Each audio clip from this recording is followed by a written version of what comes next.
नमस्कार साथियों। सबसे पहले तो मैं आप सभी को शुभकामनाएं प्रेषित करता हूं कि आज बहुजनों के महानायक ज्योतिराव गोविंदराव फुले की जयंती है और लगभग 200 साल हो चुके हैं।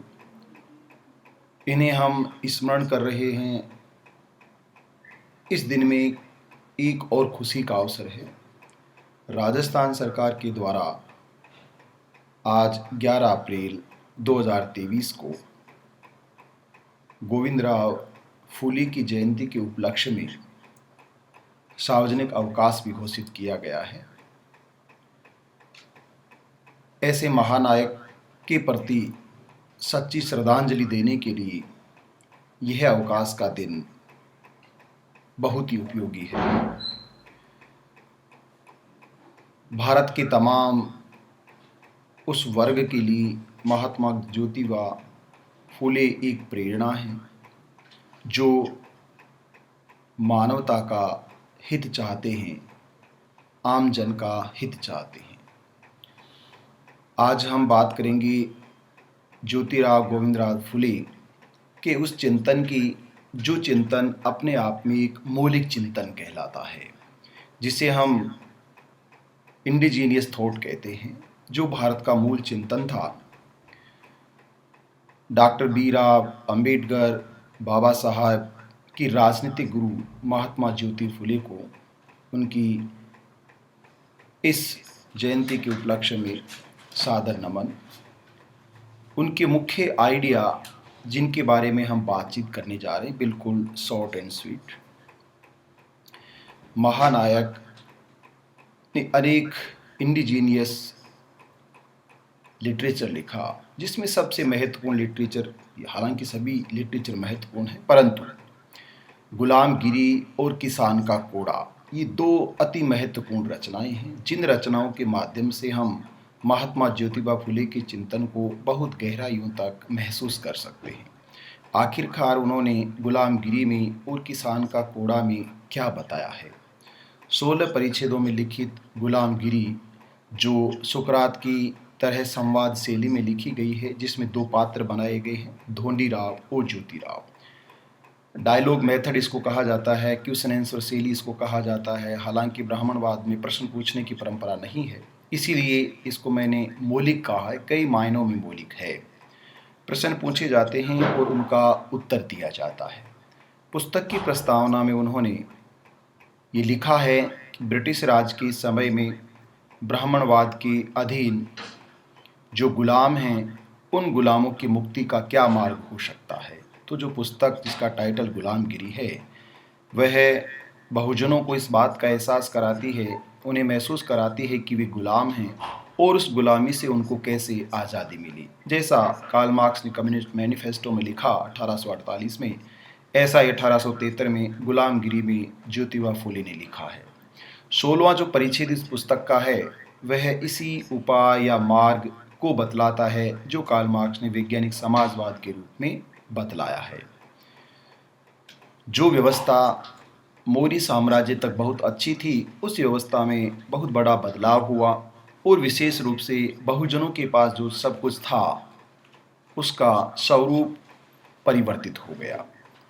फुले कहते हैं कि विद्या बिना मति गई, मति बिना गति गई, गति बिना नीति गई, नीति बिना वित्त गया, और इतना सब कुछ अनर्थ जो था, वित्त के बिना शूद्र निर्बल हुए। ये सब अनर्थ अविद्या ने किया। जो विद्या थी और बाद में उस विद्या को दूर किया गया, अविद्या हमें दी गई।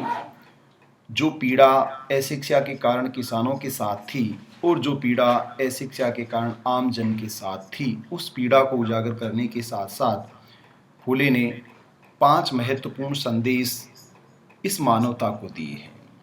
उन्होंने अपनी पुस्तक डेडिकेटेड की है अमेरिका के उन लोगों को जिन्होंने काले लोगों की गुलामी को समाप्त करने में अपने जीवन का बलिदान किया है। वो कहते भी हैं, पूरी दुनिया में गुलामी कहीं हो, अगर कोई मुझे कहेगा तो मैं उस गुलामी का प्रतिरोध करूंगा। गुलामी किसी भी कीमत पर नहीं होनी चाहिए। पहली जो शिक्षा है ज्योतिबा फुले की, दोनों पुस्तकों को ध्यान में रखते हुए, सत्य शोधक समाज जो उन्होंने बनाया है उसके 6 नियमों को और व्यवस्थाओं को ध्यान में रखते हुए पहली शिक्षा और पहला संदेश ज्योतिबा फुले को बहुजनों के लिए है। आज भारत के बहुजनों के लिए, जिसे विशेष रूप से अनुसूचित जाति, जनजाति, अन्य पिछड़ा वर्ग और माइनॉरिटी के नाम से जाना जाता है। बहुजन जो संख्या में 90% से ज़्यादा हैं, परंतु जिनको उनकी जनसंख्या के अनुपात में आज तक भी प्रतिनिधित्व नहीं मिला है। जिसे संविधान लागू होने के बाद हम आरक्षण कहते हैं, वह कुछ प्रतिशत तक है, लेकिन जो आरक्षण संविधान लागू होने से पहले था वह 100% था। यानी कि ब्राह्मणवाद को 100% आरक्षण था। शिक्षा में, मंदिरों में, व्यवस्थाओं में बनिया वर्ग को 100% आरक्षण था। सारी व्यवस्था को स्थापित करने में, संचालित करने में तो 100% आरक्षण था। अभी तो हम निजी क्षेत्र में और तमाम व्यवस्थाओं में आरक्षण की बात कर रहे हैं, उसके लिए संघर्ष कर रहे हैं, उसको लागू करने के लिए प्रयास कर रहे हैं, लेकिन वो एक अलग ही स्थिति है। शिक्षा और गुलामगिरी, ये संदेश है। पहला, शिक्षा का मतलब केवल पढ़ा लिखा होना या नौकरी करना नहीं है। शिक्षा का वास्तविक अर्थ है, जैसा बाबा साहब अम्बेडकर ने डेडिकेटेड करते हुए फूले के कथन को आगे बढ़ाया है, कि शिक्षा का सही अर्थ है कि उन लोगों को जो गुलाम हैं इस बात का एहसास करा दिया जाए कि वो गुलाम है, और ऐसा एहसास होने पर वो गुलाम इस गुलामी के खिलाफ खड़े हो जाएंगे, बिगुल बजा देंगे क्रांति का। तो उनको एहसास कराना जरूरी है। तो आज जो फूले की जयंती हम मना रहे हैं वो इसी बात का है कि इस समय भारत में 2023 में कौन लोग गुलाम हैं, पराधीन हैं, दास हैं, या भड़वा हैं, या चमचे हैं, या चापलूसीकार इनको कहा जाता है। उनको इस बात का एहसास कराना ताकि उनमें ज़मीर जिंदा हो और वो इस शोषण के खिलाफ, अन्याय के खिलाफ, असमानता के खिलाफ और गुलामी के खिलाफ उठ खड़े हो, और बहुजनों का जो मांस है उसको इस दास्ता से मुक्ति मिले। शिक्षा जो आपको सच और गलत का एहसास कराती है, विज्ञान और अविज्ञान का अंतर बताती है, उचित और अनुचित का अंतर बताती है, वैज्ञानिक दृष्टिकोण का अंतर बताती है। यदि कोई प्रोफेसर, कोई ब्यूरोक्रेट्स, कोई मंत्री, पॉलिटिशियन, और यदि वो ब्राह्मणवाद कर्मकांड के अधीन है, उसके चंगुल में है, उसका गुलाम है, तो वह गुलाम है। ये उसको समझना होगा कि वह गुलाम है और उसे गुलामी से आज़ादी प्राप्त करनी होगी। उसके लिए पढ़ा लिखा है, इसलिए उसको गुलामगिरी पढ़नी होगी। पढ़ना बहुत ज़रूरी है, क्योंकि शिक्षा का अपना महत्व है जो नौकरी के लिए नहीं है। जैसा महत्व शिक्षा का फूले ने बताया है, विद्या के बिना नीति, गति, वित्त और दुर्बलता की स्थिति, और अविद्या को इसके लिए उत्तरदायी बताया है। शिक्षा के लिए उन्होंने बहुत प्रयास किया। उनके जीवनी के बारे में, संघर्ष के बारे में मैं बात नहीं करना चाह रहा। वो एक बायोग्राफी है जो सबको पता है, हम गूगल वगैरह सबके माध्यम से देख सकते हैं, यूट्यूब वगैरह पर सुन सकते हैं। लेकिन जो उनके आइडिया हैं, उन इंडिजीनियस आइडिया की हम बात कर रहे हैं। तो गुलामगिरी और शिक्षा का पहला संदेश है कि शिक्षा के माध्यम से आप आज के समय में, 200 साल पहले की बात अलग है, आज की बात अलग है, कि संविधान लागू होने के बाद भी क्या बहुजनों को गुलामी का सामना करना पड़ रहा है, या वास्तव में उन्होंने शिक्षा के माध्यम से गुलामी से मुक्ति प्राप्त कर ली है। ये चिंतन करने का, सोचने का, समझने का दिन है, दिवस है, समय है। दूसरा संदेश है सांप्रदायिक सौहार्द। जो वैमनस्यता, धर्म के नाम पर राजनीति के माध्यम से, दलों के माध्यम से, सरकार के माध्यम से, या तथाकथित जिनका अपना स्वार्थ है, जो कि अल्पजन हैं, स्वर्ण वर्ग के व्यक्ति हैं, या जो ब्राह्मणवाद सीधा कहा जाए, जितना पॉलिटिकल पार्टीज उनके जो सभी लीडर हैं, खड़गे साहब को इस समय छोड़कर, वो सभी एक विशेष समुदाय से हैं। तो फुले की भाषा में उस ब्राह्मणवाद को हमें समझना होगा, उसकी नीतियों को, उसकी चालाकियों को समझना होगा, जो फुले ने ब्राह्मणवाद की चालाकी नामक पुस्तक में बताया भी है अलग से। किसान का कोड़ा और गुलामगिरी में तो उन व्यवस्थाओं को बताया ही है, अलग से उस पुस्तक में भी उन्होंने बताया है। सत्यशोधक समाज की व्यवस्था के माध्यम से भी उन्होंने बताया है। तो हिंदू और मुसलमान के बीच जो वैमनस्यता और अन्य धर्मों के बीच जो दुश्मनी और जहर फैलाया जा रहा है, उस जहर को तोड़ने का दूसरा संदेश है ज्योतिबा फुले का, कि जिस तरह से उन्होंने आवास प्राप्त किया, स्कूल प्राप्त की, शिक्षा शुरू की और शिक्षा का एक उजियारा फैलाया। शिक्षा वो है जो आप बहुत से लोगों को, दूसरे लोगों को सच और झूठ बतलाते हो। तमाम तरह के अकादमिक प्रोग्राम में आपने देखा होगा कि शिक्षा की देवी के रूप में सरस्वती को पूजा आराधना की जाती है, डिग्रियां बांटी जाती हैं बड़े बड़े विश्वविद्यालयों में। तो शिक्षा की सच्ची देवी सावित्रीबाई फुले है, ये हमें खुद को समझना होगा, इसकी अनुपालना भी करनी होगी। अगर हम उस प्रोग्राम में ऐसा कर रहे हैं तो फिर हमसे ये उम्मीद नहीं है कि हम ज्योतिबा फुले के अनुयायी हैं या केवल हम फॉलोअर्स हैं मूर्ति पूजा के लिए या आराधना करने के लिए, अगरबत्ती जलाने के लिए या पुष्पांजलि या पुष्प अर्पित करने के लिए। अगर ऐसा है तो ये है गुलामी है, ये स्वतंत्रता नहीं है, आज़ादी नहीं है। तो उस सांप्रदायिक सौहार्द को बनाया जाए, उसके लिए हमें हमेशा मित्रता, जो बुद्ध का संदेश है, बुद्ध से लेकर पेरियार और ललित सिंह यादव और कांचनराय सैफट तक की जो बहुजनों की अविस्मरणीय परंपरा है, उस परंपरा के हम वाहक हैं, माध्यम हैं, हमें इसको आगे बढ़ाना। तीसरा जो संदेश है वो सामाजिक और सांस्कृतिक आज़ादी का संदेश है। जो आज़ादी हमें मिली है, जिस आज़ादी की बदौलत हमने संविधान लागू किया है 26 जनवरी 1950 को, वह संविधान और वह आज़ादी राजनीतिक आज़ादी है। लेकिन जो वास्तविक आज़ादी है, जिस आज़ादी के लिए महात्मा ज्योतिबा फुले संघर्ष कर रहे थे, और वह दूसरी आज़ादी जिसके लिए बाल गंगाधर तिलक से लेकर महात्मा गांधी तक राजनीतिक महात्मा बुद्ध से लेकर पेरियार ईवी रामास्वामी जो नायक हैं बहुजनों के, उन तक जो संघर्ष कर रहे थे, वो सामाजिक और सांस्कृतिक धार्मिक आज़ादी का संघर्ष था। दो अलग अलग धाराएं थी। वो ब्राह्मणवादी धारा का नेतृत्व कर रहे थे और बुद्ध से लेकर पेरियार ये ब्राह्मणवाद के खिलाफ, जो मानवीय शोषण है उसके खिलाफ, जो असमानता थी उसके खिलाफ, जो भेदभाव था उसके खिलाफ, जो सामाजिक social order, Hindu social order, ब्राह्मण सोशल ऑर्डर, उसके खिलाफ संघर्ष कर रहे थे। तो तीसरा संदेश हमें सामाजिक और सांस्कृतिक क्रांति का है कि जिस समाज में हम रह रहे हैं, जिसको किसान का कोड़ा में उसने बहुत बेखूबी से उन्होंने डिफाइन किया है, हम क्या सामाजिक रूप से किसी के गुलाम हैं, हम सांस्कृतिक रूप से किसी के गुलाम हैं, उस गुलामी से हमें आज़ादी चाहिए। हम किसके कहने से, किसके निर्देशन से हमारे सामाजिक कार्यक्रमों का, रीति रिवाजों का, परंपराओं का, जिनको मैं अंधविश्वास और कुरीतियाँ कहते हैं, उनका पालन कर रहे हैं? क्या हम सच में गुलाम हैं या स्वतंत्र हैं? सामाजिक गुलामी के हम जंजाल में हैं, ये हमें समझना होगा।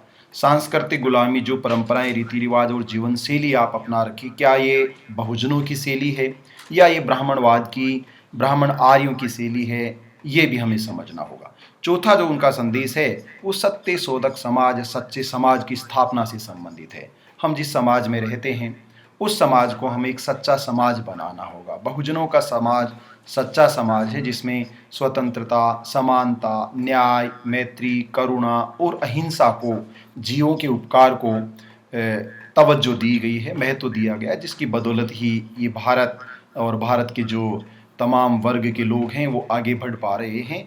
उस सत्य शोधक समाज जिसमें ईश्वर को निराकार बताया गया है और सर्व के लिए बताया गया है। दूसरा, जिसमें मीडिएटर या भाट, ब्राह्मण और पंडों और पुरोहितों की आवश्यकता नहीं है।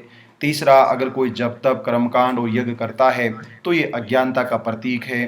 चौथा, वह सबके लिए समान है और सबके हित में ही जो कार्य किया जाता है, मानवता के हित में, वो न केवल देशी और विदेशी, सब लोगों के मानवता के हित में है, उसे हम अपनाना है। और अंत में कि जो कर्मकांड हैं उसमें हमें वैज्ञानिक दृष्टिकोण रखना होगा कि जो विज्ञान से परे है वो नहीं माना जाए, जो विज्ञान के पास है उसको हमें स्वीकार किया जाए, जिसको हम मानवतावादी दर्शन कह सकते हैं, जिसको हम पेट्रो का दर्शन कह सकते हैं, जिसको हम मानव की, ह्यूमन बीइंग का जो फिलोसॉफी है वो कह सकते हैं। पांचवा और अंतिम संदेश है मौलिक चिंतन, इंडिजीनियस आइडिया। मैंने कई बार अपने व्याख्यान में बताया कि पढ़े लिखे और लिखे पढ़े होने में अंतर है। जो आप अपना विषय पढ़ाते हैं केवल वहीं तक नहीं है, उस विषय को आपको वैज्ञानिक स्वरूप और कसौटी पर कसना होगा। आपको ये समझना होगा कि आपको जो बताया जा रहा है, जो लिखा गया, वह सच है ऐसा नहीं है। उसका मौका मुआयना किया जाएगा, उसको साइंटिफिक अप्रोच से डिफाइन किया जाएगा और आप उसको, जैसे हम रीराइट ऑफ द हिस्ट्री की बात करते हैं, तो क्या वास्तव में ऐसा था या नहीं था, ये हमें जानना होगा। जिसके लिए एक बड़ा स्लोगन मैं बार बार कहता हूँ, रीड, राइट एंड फाइट। जो लिखा है उसको मानना नहीं है, जो सत्य है उसको जानना है, उसके बारे में पढ़ना और उसके बाद उसको लिखना है। जैसा अम्बेडकर ने बुद्ध और उसके धम्म में लिखा है कि हमें पूरा वह अप्रोच अपनाना होगा। 21 साल मैंने इसलिए लगा दिए बौद्ध धर्म को ग्रहण करने में कि मुझे 21 साल में ये समझ में आया है कि मानवता, समानता, स्वतंत्रता, न्याय, मैत्री, करुणा और अहिंसा का यदि कोई वाहक है तो वो तथागत भगवान गौतम बुद्ध हैं। और इसी परंपरा को पेरियार तक हम आगे लेकर आए हैं और कांचालय सैफर्ड इस समय इस परंपरा को और आगे बढ़ा रहे हैं। बहुत से ऐसे नायक इसको आगे बढ़ा रहे हैं, ललित सिंह यादव ने इसको आगे बढ़ाया है और हम भी उसी परंपरा के वाहक बने। इस जयंती पर हमें ऐसी प्रतिज्ञा करनी चाहिए, शपथ लेनी चाहिए कि हम उस विरासत के पुरोंदा हैं जिसे महात्मा ज्योतिबा फुले की विरासत कहा जाता है और जिसे बहुजनों के नायक की विरासत कहा जाता है, जो विरासत हमें मानवता का संदेश देती है, समानता का संदेश देती है, जो मौलिकता का संदेश देती है, जो सांप्रदायिक सौहार्द का संदेश देती है, जो अन्याय को मिटाने का संदेश देती है, जो गुलामी को महसूस करने, जानने और उस गुलामी से आज़ादी प्राप्त करने का संदेश देती है।